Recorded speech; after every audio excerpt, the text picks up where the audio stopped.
Najlepši krščanski pozdrav je hvaljen Jezus in Marija.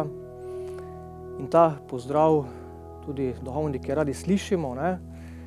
Večkrat, še posebej od starejših ljudi, čeprav tudi pri verouku učimo otroke, kako naj pozdravljajo duhovnika oziroma tudi kraje oziroma kapele, križe, kjer se tudi srečujemo z Jezusom in Marijo. Ampak je tudi ta pozdrav in nosi tako v sebi zelo močno sporočilo, ne? Ali slišimo ta pozdrav, ali ga jaz kot duhovnik slišim, ali se ob tem zdrznem, ali gre to mimo mene, ali tudi morda kdo pozabi na ta pozdrav, ne? In vse je povezano s tem, kaj mi vidimo, kaj slišimo. In se mi zdi, da je večkrat povezano tudi to s tem, da človek dejansko vedno sliši to, kar nosi v svojem srcu, ne? In še posebej danes je mogoče zelo za nas duhovnike izziv, da znamo tudi poslušati, ne?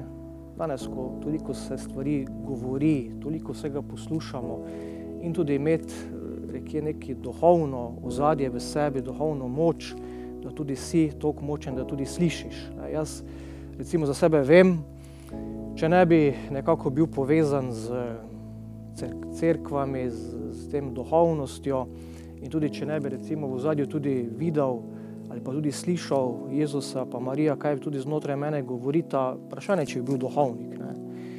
In se mi zdi, da je ravno cerkev je bil za mene prostor, kraj, kjer sem tudi zaslišal duhovni klic, duhovno povabilo, kaj naj postanem.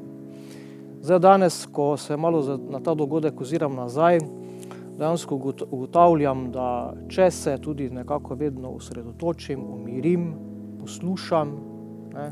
Zopet Jezus pa Marija govorita. Zdaj, pri tem pa me vedno daje to svobodo, ali bom neke stvari za ljudi naredil, ali ne bom, ampak po svoji vesti vem, delaj dobro, varuj se slabega. In res slišati, to je velik dar, velika milost, ne? Zdaj danes je nekje tudi bistveno, da poleg vseh zvokov, vseh, kaj se zgodi, res slišati tudi sebe, bližnjega, Boga, Jezusa in tudi slediti to, kar tudi Jezus in Marija od tebe pričakujeta.